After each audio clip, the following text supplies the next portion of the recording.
रहे हैं, पैसा ईमानदारी से कमाओ, मेहनत से कमाओ।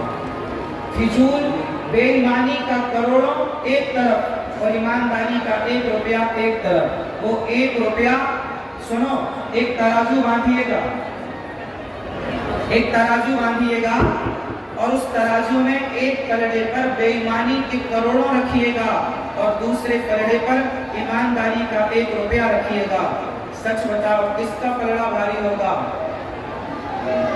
हाँ, भगवान जब भी तुले हैं तो अधर्म से नहीं, धर्म से तुले हैं। जब भी भगवान ने पक्ष लिया है तो अधर्म का नहीं, धर्म का पक्ष लिया है। सेना ज्यादा थी कौरवों के पास, शक्ति ज्यादा थी कौरवों के पास, पर भगवान ने साथ किसका दिया?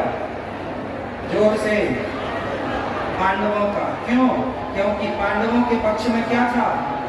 धर्म था। कौरवों के पक्ष में क्या था? अधर्म था। भगवान जब भी खड़े होंगे तो धर्म के साथ खड़े होंगे, अधर्म के साथ कभी ना खड़े होंगे। अब आप देखिएगा कि आपको भगवान के तरफ रहना है या शकुनी की तरफ रहना है। भगवान की तरफ रहना है तो धर्म के राह पर चलना सीखिए। था भरा सोना खचा खच लंक की दीवार में, एक रत्ती नहीं मिला रावण को मरती वार में। जाने न देना धर्म, करना लोभ मधुबन धाम का, और धर्म ही जाता रहा तो फल रहा किस काम का। धर्म गवाओगे और धन कमाओगे तो अधर्म से कमाया हुआ धन कमाओगे। अहिंसा मतलब किसी को ना मारना अहिंसा है और किसी को मारना अहिंसा। करोड़ों बेकार धर्म है। हम आजकल का इंसान मांस खाने लग गया है, हमारे मांस खाने के लिए किसी को मारना पड़ता। आज मैं आपको एक बढ़िया बात बताऊं, ध्यान से सुनिएगा। अच्छा ये बताओ, पैसा आप लोग कमाते हो किसके लिए? जोर से, पैसा क्यों कमाते हो आप?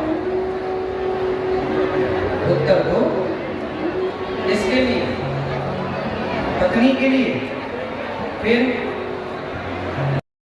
आप बताओ किसी को मारना खाने है लिए तो करते हो या अधर्म करते हो? खाने से ज्यादा पैसा है आपके मांस खाकर आप धर्म करते हो या अधर्म? से कहीं ज्यादा पैसा हो नहीं खाता। फिर अच्छा, पैसा क्यों कमाते हैं आप? अच्छी गाड़ी हो, अच्छा घर हो, आपके पास अच्छी सुख सुविधाएं हो, बच्चे अच्छे स्कूल में पढ़ जाएं, आपकी जरूरतें पूरी हो जाएं, इसलिए आप पैसा कमाते हो। हाँ या ना? लेकिन आखिरी मकसद क्या है पैसे का? मूल उद्देश्य क्या है? अच्छा, आप गाड़ी क्यों खरीदते हो? बढ़िया, क्यों? यहाँ तो दुकानें होंगी नहीं हो।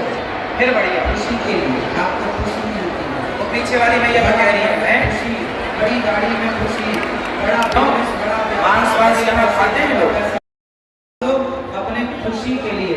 हम बहुत खुश होंगे, हमारा परिवार बहुत खुश होगा।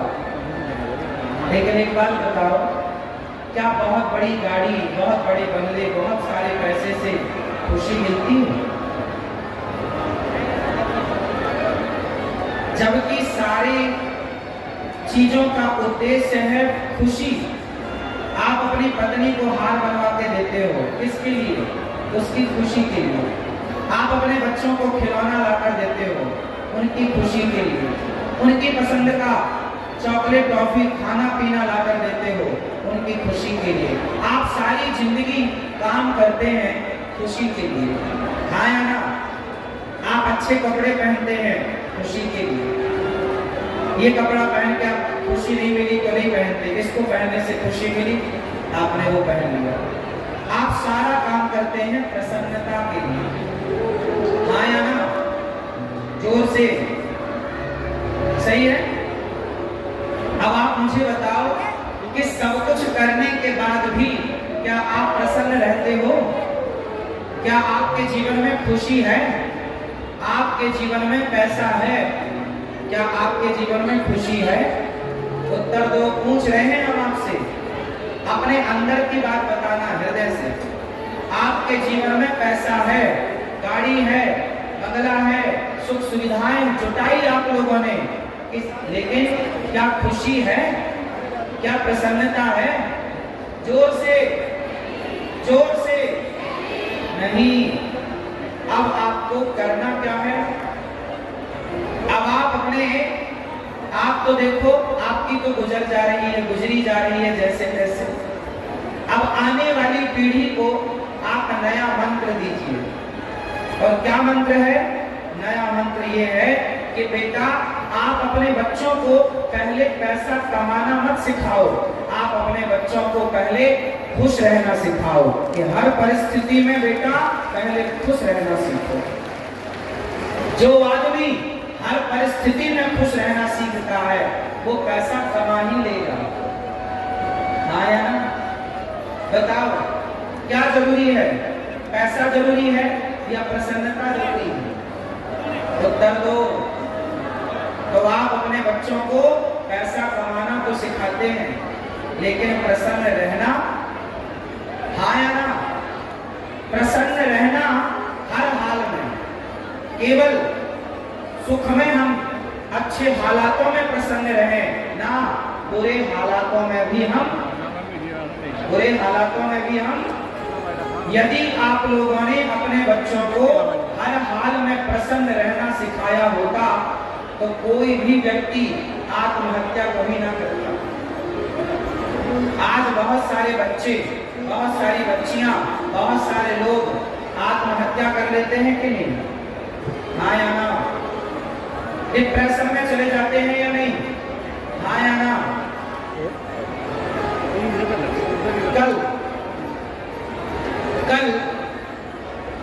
कल मुझे एक आर्मी वाला एक भाई मिल गया गौरी गोपाल आश्रम में। मैं सभी भक्तों से मिल रहा था कल, तो एक आर्मी वाला भाई आया अपनी पत्नी को लेकर। बोला, महाराज जी मेरी पत्नी से बात करो। हमने कहा क्या बात करें? बोले, हमारी पत्नी डिप्रेशन में चली गई और सचमुच मैंने उसको देखा, बात करी तो बात ही नहीं करती थी। इतना डिप्रेस हो गई कि वो किसी से बात नहीं करती, अकेली गुमसुम रहती है। ना एक छोटा बच्चा था 5 साल का लगभग, ना वो बच्चे को देखती, ना वो अपने पति को देखती, ना तो सास को देखती, बस अकेली। बैठी है तो बैठी है, खड़ी है तो खड़ी है, लेटी है तो लेटी है, कुछ भी नहीं पता उसे। क्या है ये? अच्छी थी पर डिप्रेशन आ गया। डिप्रेशन क्यों जानते हो? कुछ दिन पहले, कुछ साल पहले उसका एक छोटा सा बच्चा, उसकी अकस्मात मृत्यु हो गई। तो बच्चे की मृत्यु हो गई। 2 बच्चे थे, एक बच्चा तो बढ़िया अभी है, पर एक की मृत्यु हो गई। उस बच्चे के मर जाने से वो माँ इतनी डिप्रेशन में चली गई कि अब जो है, अब उसे भी वो माँ वाला प्यार नहीं दे पा रही है। आज समाज की हालत यही है। जो नहीं है हम उसके गम में हैं, पर जो है उसकी प्रसन्नता नहीं है हम लोगों को। जो नहीं है उसका गम तो है, पर जो है उसकी प्रसन्नता नहीं है। ये सब क्यों? गलती उस माँ की नहीं है, गलती उसके माता पिता की है, उस समाज की है, जिस समाज ने अपने औलाद को, अपने बच्चों को ये नहीं सिखाया कि बेटा ये जीवन मरण तो ईश्वर के हाथ है। जो चला गया चले जाने दो, जो बचा है उसे संभालो। एक किसान था। मेरी बात कितने लोग समझ पा रहे हैं, सुन पा रहे हैं? एक किसान था। सब बैठ जाओ, मेरी माँ, ओ मेरी माँ बैठो। एक किसान था, वो हल चला रहा था खेत में। अचानक हल एक मटके में फंस गया। और जब मटके को उस किसान ने खोला तो उसमें कुछ पत्थर थे चमकते हुए, पर वो पत्थर नहीं थे, हीरे थे, बेशकीमती हीरा। किसान तो बिल्कुल जानकार नहीं था कि ये क्या है। उसको लगा हे भगवान, इतने सारे पत्थर मेरे खेत में रहेंगे तो फसल नहीं होने देंगे। तो वो सारे पत्थरों को उठा के किनारे रखा। दोपहर का समय था, भोजन करने बैठा, अचार रोटी लेके आया था कि दोपहर में भूख लगेगी खाऊंगा। तो वो किनारे छांव में बैठा और वहीं बहुत बड़ा एक सरोवर था, जलाशय, पानी था। अब वो क्या किया कि पत्थर रख लिया सारे और एक एक पत्थर वो पानी में फेंकता जाता। उसे लगा कि ये पत्थर क्या काम के मेरे। सारे पत्थर उसने फेंकना स्टार्ट किया। उस बहुत सारे पत्थर थे, मतलब बहुत सारे हीरा थे, बेशकीमती, एक एक हीरा करोड़ों का था। पर उसे ज्ञान नहीं था, वो पत्थर समझ रहा था। बहुत दिनों से माटी में दबे होने से वो मट्टी धूल से भीगे थे और उनमें चमक भी नहीं थी। तरासा जाता तो चमक आती। सारे पत्थर उसने पानी में फेंका, आखिरी एक पत्थर रह गया। तब तक कोई जौहरी वहां से निकला। जौहरी ने कहा, भाई ये हीरा काहे फेंक रहा है पत्थर पानी में? हीरा। उसने कहा, भाई तो पत्थर है। उसने कहा, नहीं ये तो हीरा है, करोड़ों का है। अब जब उसे पता लगा कि करोड़ों का हीरा है तो किसान रोने लगा, हे भगवान मैं बर्बाद हो गया। क्यों? बोले ऐसे हीरे बहुत थे, मैंने सारे फेंक दिए। और वो झील इतनी गहरी थी कि उससे वापस वो पत्थर निकालना संभव नहीं था। अब वो रोने लगा। जब रोने लगा तो एक संत आया। संत ने कहा, भाई कर दिए। संत जी ने कहा, कुछ बचा है? हाँ, एक बचा है। संत जी बोले, पगले रोता क्यों है? इस एक से भी तेरी सारी जिंदगी की दरिद्रता गरीबी दूर हो सकती है। एक से ही तेरा सारा जीवन सुधर सकता है।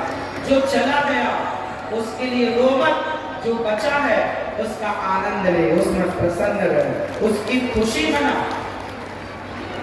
जो बीत गया सो बीत गया, जो शेष है उसे संभालो। तो आज समाज में डिप्रेशन है, हाँ या ना? आज अच्छे अच्छे घर के लोग, पढ़े लिखे और पैसे वाले लोग डिप्रेशन में रहते हैं। डिप्रेशन मतलब चिंता, सोचते रहते हैं, चिंताएं ज्यादा है, चिंताएं ज्यादा है। क्यों ज्यादा है? क्योंकि चिंतन नहीं है। चिंतन होगा भगवान का तो चिंता क्यों होगी? अब ये बताओ कि ये डिप्रेशन, ये आत्महत्या, ये रोना क्यों है? क्योंकि आपने अपने बच्चों को, अपनी बच्चियों को हर हालात में प्रसन्न रहना नहीं सिखाया। क्या आपकी ये जिम्मेदारी नहीं थी कि आप अपने बच्चे को ये सिखाएं कि बेटा कितना भी कठिन समय आएगा, क्या राम के जीवन में 14 साल के लिए कठिन समय नहीं आया? उत्तर दो। क्या लक्ष्मण जी के जीवन में कठिन समय नहीं आया? क्या माता सीता के जीवन में 2 बार कठिन समय नहीं आया? क्या उन्होंने उस कठिन समय में, क्या वो डिप्रेशन में चले गए थे? क्या उन्होंने आत्महत्या कर ली थी? ना, उन हर हालातों से, हर परिस्थितियों से लड़कर और फिर अपने समय को ठीक किया। मेरे भाई, मेरी माँ, आप अपने बच्चों को पैसा ही कमाना मत सिखाना, हर हाल में प्रसन्न रहना सिखाओ। ये माँ बाप की जिम्मेदारी है। नहीं सिखाओगे तो बच्चे जरा सा टेंशन आएगी, जरा सा हालात बिगड़ेंगे तो वो आत्महत्या करने का सोचने लग जाएंगे, गलत राह पर चले जाएंगे, गलत डिसीजन ले लेंगे। हर हालात से लड़ना और हर हाल में जो कुछ है वो मेरा नहीं। अच्छा ये बताओ, आपके बच्चे बेटा है बेटी है, किसके पास बेटा बेटी है? बेटा बेटी है? क्यों? शादी हो गई आपकी? बच्चे हैं? हाथ काहे नहीं उठा रहे? जिनके पास बेटा बेटी है, बच्चे हैं, हाथ उठाओ, कंफर्म करके बताओ है। अब ये और बताओ कि ये जो बच्चे हैं, बेटी है बेटा है, ये किसका है? किसके बच्चे हैं? आपके हैं?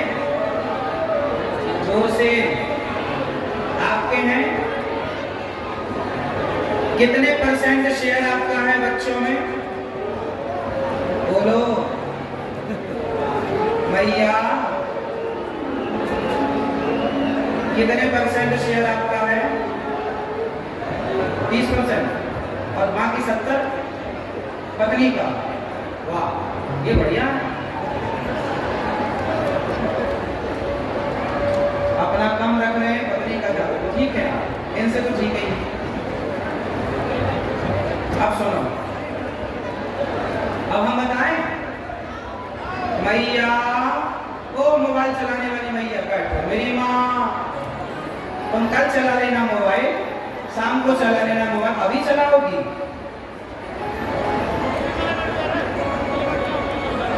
सुनो, हमारा शेयर कितने % है? अब देखो, आप लोगों ने क्या बोला कि 50% हमारा, 50% पत्नी का। तो बताओ, जब आपका बच्चा माँ के पेट में था, उस समय उसकी आंखें आप लगाने गए थे कि आपकी पत्नी ने लगाई? कौन था? आपने और आपकी पत्नी ने तो एक छोटा सा प्रोसेस पूरा किया। पिता का तेज जब माँ के रग में जाकर मिलता है तो पानी की बूंदों से एक इंसान का निर्माण स्टार्ट होता है। ये पूरा प्रोसेस माँ के पेट में होता है।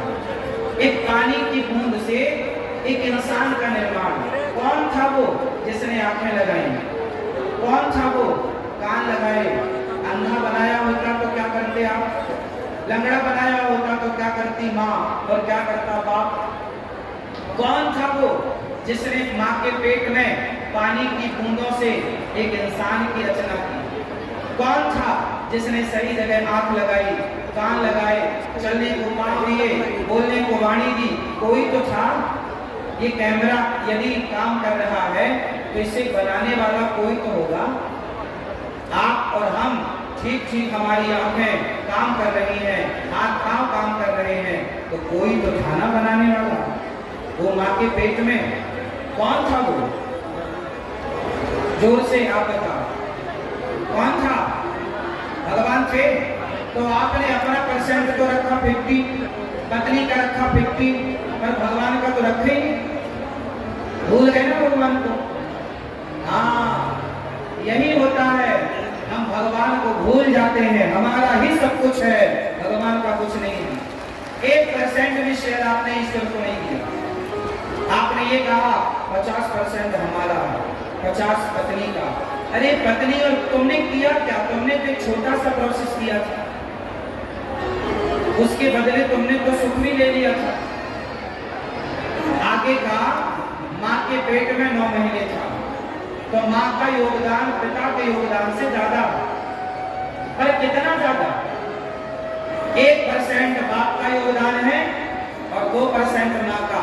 टोटल 3 बचे 97% योगदान उस परमात्मा का है जिसने पानी की बूंदों को आपके और मेरे रूप में कन्वर्ट कर दिया, एक बच्चे के रूप में पानी की बूंदों को तब्दील कर दिया। क्या उस ईश्वर का योगदान नहीं है? उत्तर दो। क्या उसका धन्यवाद नहीं दोगे जिसने आपको देखने की आंखें दी? क्या उसका धन्यवाद नहीं दोगे जिसने चलने को पांव दिए? चलने को पांव किसने दिए? बाप ने या माँ ने? यदि माँ बाप पांव देने वाले होते तो कोई बच्चा लंगड़ा क्यों होता? यदि माँ बाप आंख देने वाले होते तो कोई बच्चा अंधा क्यों होता? मतलब आंख, पांव, हाथ, मुंह देने वाला कोई और है। आया ना? आया ना? वरना कोई गूंगा होता तो माँ बाप यदि वाणी देते तो फिर कोई गूंगा क्यों होता? तो बताओ, आपके बच्चों में और आप में किसका अधिकार ज्यादा है? माता का, पिता का या भगवान का? जोर से सच्ची बताओ, किसका अधिकार ज्यादा है? आपके बच्चे जो हैं वो आपके ज्यादा हैं या भगवान के ज्यादा हैं? जोर से। हमारे तो केवल हम निमित्त हैं, वरना आप और हम किसकी संपत्ति हैं? आप और हम किसकी प्रॉपर्टी हैं? आपके बच्चे किसकी संपत्ति हैं? इसलिए कभी ये ना कहो ये बच्चे मेरे हैं, अंदर सदा ये भाव रखो, प्रभु ये व्यापार भी आपका है और ये परिवार भी आपका है। नाच सकल, मेरे संग बोलो, नाच बोलो, नाच नाच सकल संपदा तुम्हारी, मैं सेवक समेत सुत नारी। हे प्रभु ये सब कुछ आपका, ये परिवार, ये व्यापार, ये शरीर, ये जीवन सब आपका। अच्छा सच्ची बताओ, ये जीवन सही भगवान का है या नहीं? आज मुझे जीवन मिला है तो मैं आज जम्मू आया, भगवान ने मुझे वाणी दी तो मैं कुछ बोल पाया। तो बताओ सब कुछ जो कुछ भी है ये किसका दिया हुआ है? तो मेरे पे अधिकार किसका है? तो मैं संपत्ति भगवान की हूँ।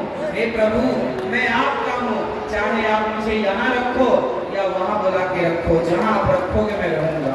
मुझे कोई शिकायत नहीं है भगवान से,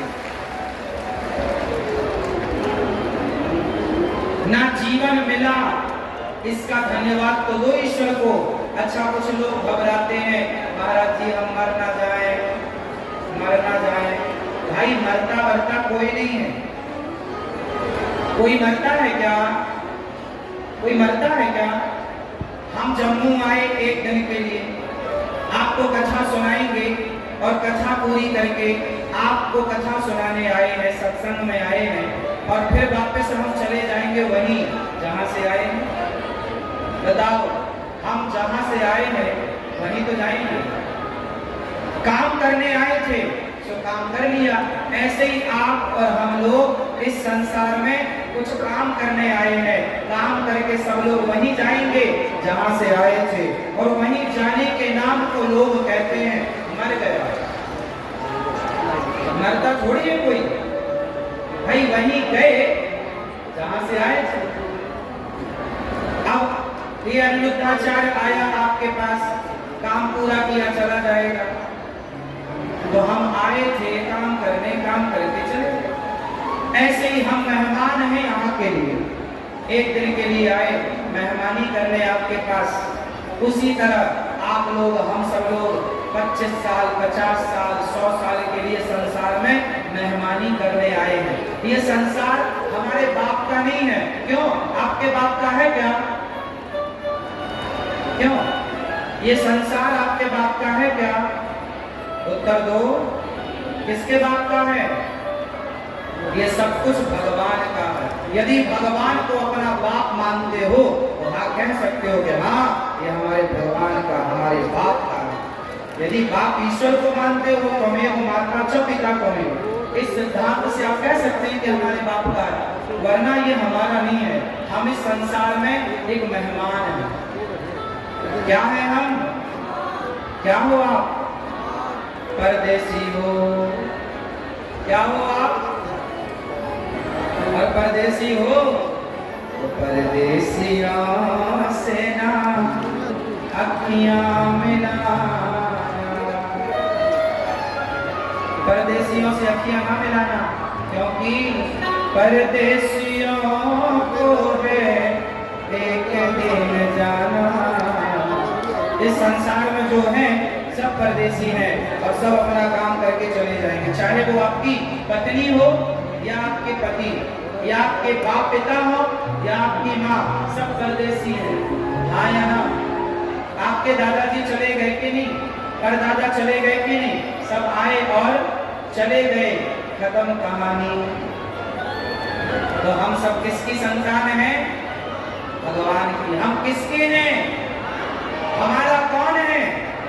हमारे भगवान है। मेरे तो गिरधर गोपाल, दूसरों ना काम पूरा करो, पैसे खूब कमाओ, पर ये मत सोचो कि ये मेरा है।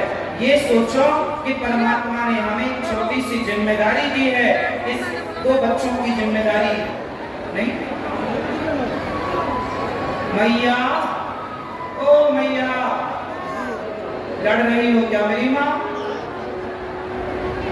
सुनो, जा रही है मैया, टाटा कर लो मेरी माँ। ओ अम्मा, देखी नहीं, मैं यहाँ वहां सब जगह देख रही हूँ, टाटा। सुनो, बैठो मेरी माँ। अच्छा ये बताओ, इस संसार में हमारा ऐसा क्या है जिसका हम अभिमान करें? एक चीज बताओ जिसका हम अभिमान कर सकें। क्या है हमारे पास? क्या? आप लोग ना जरा सा पैसा आ जाने पर कैसे चलते हो? कुछ लोगों के पास जरा पैसा आ जाए ऐसे ऐसे चलने लगते हैं। आया ना? पैसा देते हैं ना भगवान, तो अभिमान करने के लिए नहीं देते, समाज की सेवा के लिए देते हैं। लेकिन आप उसका मिसयूज करते हैं, गलत उपयोग करते हैं। घमंड कभी ना करना साहब। रावण जैसों का घमंड ना चला।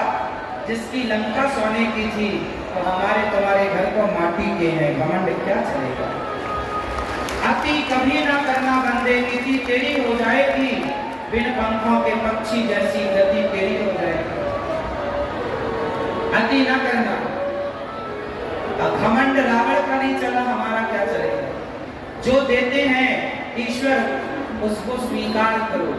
इस रूप में कि प्रभु ने हमें एक जिम्मेदारी दी। आपकी कितनी माता है बताओ जरा? आपकी माँ कितनी है? उत्तर दो। कितनी? एक। आपकी कितनी माँ? भाई बताओ। 1 2 4 कितनी? नहीं बोलोगे? एक। आपकी एक माँ है, पर ये जो दास अनिरुद्ध है ना, हमारी 280 माताएं तो वृंदावन में रहती गौरी गोपाल आश्रम में, और जम्मू में हर घर में मेरी एक माँ है जो रोज कथा सुनकर मुझे रोज आशीर्वाद देती है। जम्मू में, कश्मीर में, पंजाब में, पूरे भारत के प्रत्येक घर में एक एक माँ मेरी भी है। और वो माँ जो टीवी पर रोज कथा सुनती है और कथा सुन के रोज मुझे अपना आशीर्वाद देती है, वो मेरी कौन है? माँ। आपकी माँ यदि है तो वो मेरी ही माँ। तो आप गौरी गोपाल आश्रम में 280 माताएं वर्तमान में हैं। आपने कितने लोग आए वृंदावन गौरी गोपाल आश्रम? कितने लोगों ने दर्शन किया, देखा है? और नहीं आए तो हाथ जोड़ के निवेदन कर रहा हूँ, आपको हम निमंत्रण देने आए हैं कि वृंदावन आना तो गौरी गोपाल आश्रम जरूर आना, और वहाँ जो सेवाएं चलती हैं अपनी आंखों से देखना। वो माँ जिनके अपने बेटा, बहू, बेटियां घर से निकाल देती हैं, रोटियां तक नहीं देती, उन माँ की सेवा गौरी गोपाल आश्रम में हो रही है। सुख पूर्वक माताएं रह रही हैं। वहां पर एक अखंड लंगर चल रहा है, एक ऐसा लंगर जो सवेरे से लेकर शाम तक चलता है और निःशुल्क चलता है, जिसमें लगभग 25 से 30 हजार लोग नित्य प्रति प्रसाद पाते हैं। आप आकर देखिए अपनी आंखों से।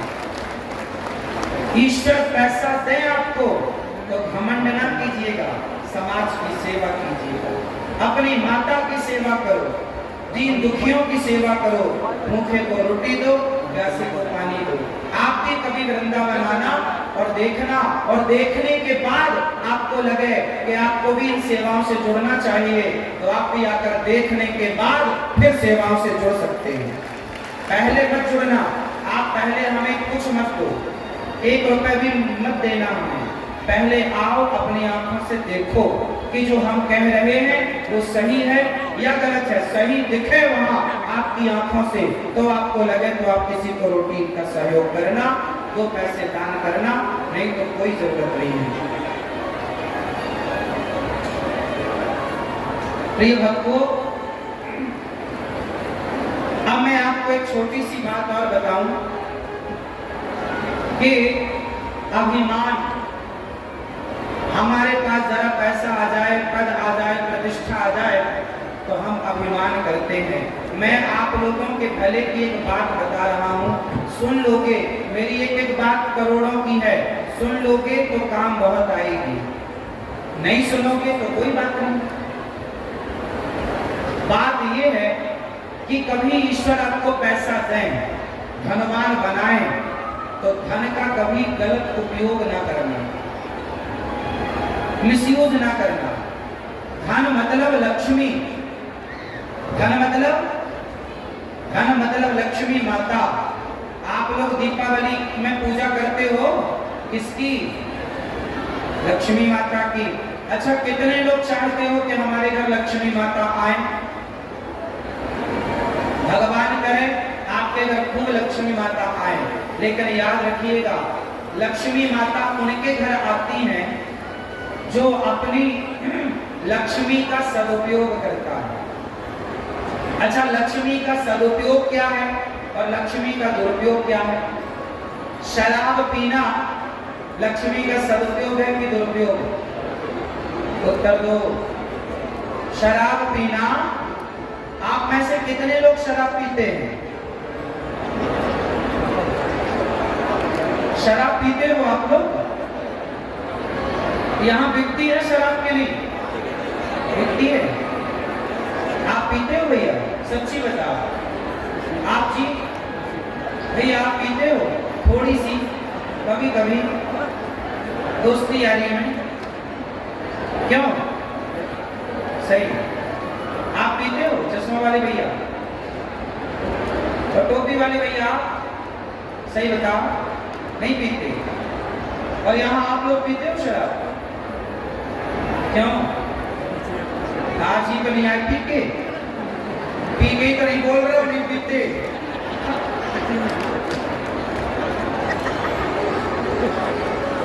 शराब पीने वाले समझदार हैं या बेवकूफ हैं? आया ना, बेवकूफ है। क्यों? शराब पीना, शराबियों से एक बात पूछना, शराब पीने का एक फायदा बताओ। क्या शराब पीने का कोई फायदा है? बोलो। यदि शराब पीने से कोई फायदा है तो शराबियों से बोलना कि शराब पीने से कोई फायदा है तो अपने बेटे को भी पिलाओ, अपनी बेटी को भी पिलाओ। फायदा है तो सबको पिलाओ, और नुकसान है तो खुद मत पियो, क्योंकि सबसे बड़ा दुरुपयोग लक्ष्मी का शराबी करते हैं। आप कितने लोग गुटखा खाते हैं? ये पैसे का, ये लक्ष्मी का सदुपयोग है कि दुरुपयोग है? उत्तर दो। दुरुपयोग है। लक्ष्मी का दुरुपयोग है गुटखा खाना। आजकल तो आप लोग टीवी पर ऐड देखते हैं, दाने दाने में केसर का दम। आज बड़े बड़े सुपर डुपर स्टार लोग किसका प्रचार कर रहे हैं? गुटखे का। अब बताओ, ये लोग सही कर रहे हैं कि गलत? बोलो। अब देखिए, भारत का दुर्भाग्य देखिए कि जो बड़े बड़े लोग हैं जिनको पूरी दुनिया फॉलो करती है, वो लोग गलत चीज का प्रचार करेंगे तो आने वाली पीढ़ी सही कैसे होगी? जब प्रचार ही गलत का हुआ तो पीढ़ी तो गलत होनी ही है, वो सही कैसे हो सकती है? जब गुटखे का प्रचार हो रहा है तो बच्चे तो गुटखा खाएंगे, शराब का प्रचार हो रहा है तो शराब पिएंगे।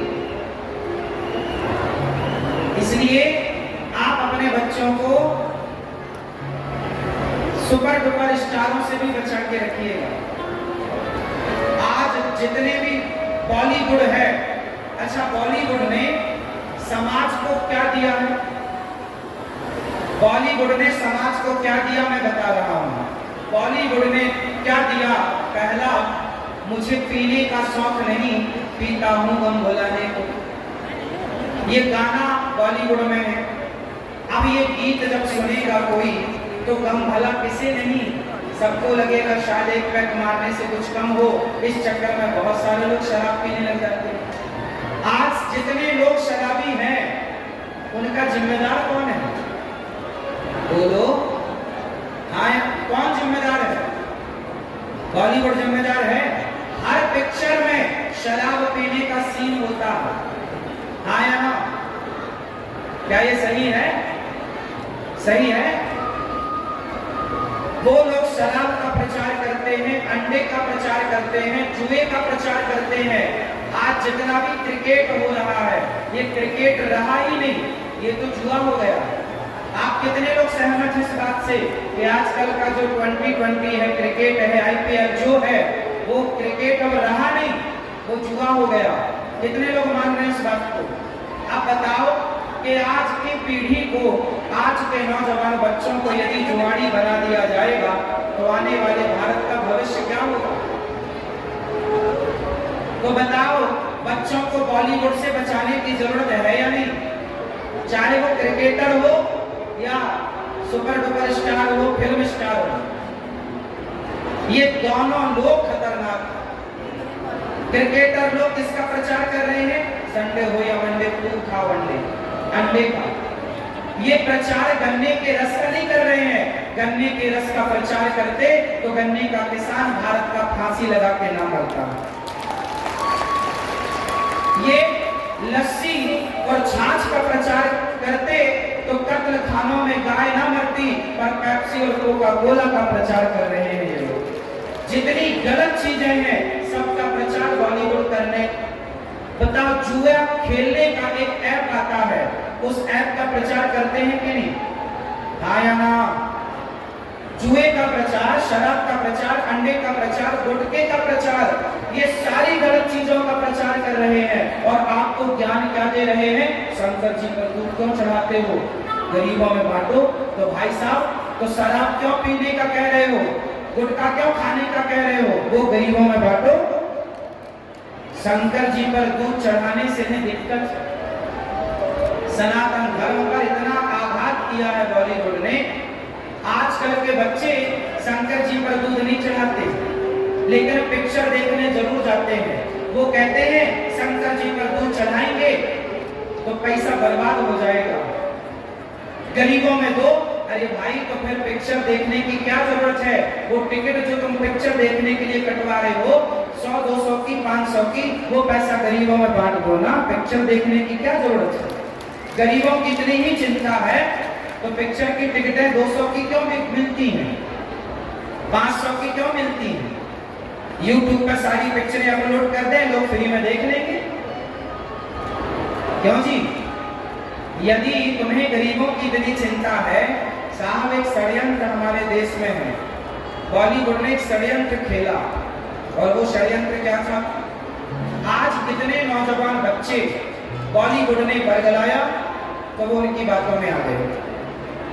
अच्छा बताओ, शंकर जी पर दूध चढ़ाना सही है या गलत है? उत्तर दो, ऐसे ना बोलो, साइंटिफिक बात करो। सही है तो कैसे सही है? उत्तर दो। ऐसे तो तुम बोलते रहोगे तो बॉलीवुड कहता रहेगा कि तुम तो गलत बोल रहे हो। नाली में चला जाता है सारा दूध, व्यर्थ हो जाता है सारा दूध, ऐसा बॉलीवुड कहता है। अब मैं आपको एक कारण बताता हूं, समय है आप लोगों के पास सुनने का। शंकर जी पर दूध किस महीने चढ़ाया जाता है? उत्तर दो। कब? सावन के महीने में जाता है। अच्छा एक बात बताओ, आपके यहाँ पर कोई पुराना शिवालय है? शिव जी का मंदिर है? जम्मू में, कठुआ में है? अच्छा मुझे एक बात बताओ, आज से 200 साल पहले क्या भारत में कोई नाला या कोई नाली हुआ करती थी? उत्तर दो। आज के 200 साल पहले, 200 भी मैं ज्यादा बोल रहा हूं, 100-150 साल पहले भी भारत में नाला और नालियां नहीं थी। हाँ या ना? सही है या गलत है? अच्छा, पहले जब नाला नालियां थी ही नहीं तो शंकर जी पर चढ़ाया हुआ दूध जाता कहां था? जब नाला थे ही नहीं, नालियां थी ही नहीं। और इतनी गर्मी में अगर बंदा अकेला को सोचे कि हमने 2 किलोमीटर चलना है तो वो सोचता है यार छोड़ो, इतनी गर्मी में क्यों जाना है। चढ़वाल से लेके और इस पंडाल तक 9 किलोमीटर जो पैदल यात्रा बनती है, उसमें अनिरुद्ध महाराज जी के साथ लोगों ने पूरा सहयोग दिया और पूरे लोग पैदल चले। और जगह जगह लोगों ने भी स्टॉल लगाए हुए थे, पानी के, शिकंजी के, फ्रूट के। लोगों ने इतना प्यार दिया महाराज जी को और बताया कि जम्मू के लोग जो हैं वो धर्मी हैं, धर्म को मानते हैं और आपस में बहुत प्यार करते हैं। और सभी लोगों ने भरपूर सेवा दी और भरपूर साथ दिया। और आपने सुना जो प्रवचन गुरुजी सुना रहे हैं, और जो बुराई, जो नशा हमारे इलाके में या जम्मू प्रामिस में, जब पूरे हिंदुस्तान में फैल रहा है, उसको कैसे दूर करना है वो डिटेल में पूरे लोगों को बढ़िया तरीके से उन्होंने समझाया। और लोगों ने पूरी शांति पूर्वक पूरे उनके प्रवचन सुने और अभी भी उनकी कथा चल रही है। तो अभी हमें वही आस है कि उन्होंने कहा था कि हम हर साल 1 हफ्ते का प्रोग्राम देंगे कि आप वो स्टेज पे बोलते हैं, बताते हैं, क्योंकि लोगों को ये है कि गुरुजी बोलेंगे और कहेंगे और टाइम भी देंगे। तो बड़ी खुशी है। आप देख रहे हैं कि लंगर भी चल रहा है और सभी सेवाएं हमारे बुजुर्ग नौजवान साथी मातृ शक्ति, खासकर मातृ शक्ति, उन्होंने बहुत योगदान दी है। पूरी रात लगे रहे हैं लंगर में भी और पंडाल में भी। तो मैं दोबारा मुबारक देना चाहता हूँ सभी लोगों को कि आपने इतना अच्छा टाइम दिया और पूरी सेवा दी और पूरे प्रोग्राम को मिलजुल के सभी ने मिलजुल के साथ दिया। तो इस क्या दिख रही है, इससे समाज में कितना बड़ा एक पैगाम जाएगा लोगों में? एक घर घर जब बात होगी कि कुरीतियों से दूर होना है, देखिए, अच्छाई से चलना है, बुराइयों को दूर करना है, नशाखोरी जैसी बड़ी बीमारियां हैं। देखिए, समाज में एक अच्छा गुरु या अच्छा नेता अगर समाज में हो तो जब भी उसकी स्टेज लगती है, चाहे सप्ताह होते हैं, उनके प्रवचन तो यही होते हैं कि बेटी को भी बचाना है, पढ़ाना है और बच्चे को भी बचाना है और नशे से दूर रखना है। और हर जगह प्रवचन यही होता है। और महाराज जी का तो आपको पता है कि 3 लाख तो संगत जम्मू में ही है उनकी। और जब वो वृंदावन जाते हैं लोग 10 दिन बाहर रहते हैं और वहाँ जो वृद्ध आश्रम बने हुए हैं, जो गौशालाएं बनी हुई हैं, इतने लोग वहाँ सेवा दे रहे हैं। हमारे आपने देखा है, पहली बात तो गौशाला बनती नहीं, अगर बने तो कोई सेवा देता नहीं। हमारे लोग सेवा में थोड़ा कंजूसी करते हैं। सेवा देने के लिए, तूड़ी देने के लिए, गाय को फीड देने के लिए और गाय पालने के लिए हमारे लोग पीछे हैं। वृंदावन के कंपैरिजन देखे जाए तो हमारे लोग पीछे हैं। और मैं दोबारा बहुत शुक्रिया, बहुत धन्यवाद करता हूँ महाराज जी का और उसकी पूरी टीम का, जो 12 बंदे की टीम आई हुई है, कि इतनी गर्मी में भी उन्होंने 9 किलोमीटर पूरा गाड़ी के बाहर निकल के पूरी तपस्ली गर्मी की और लोग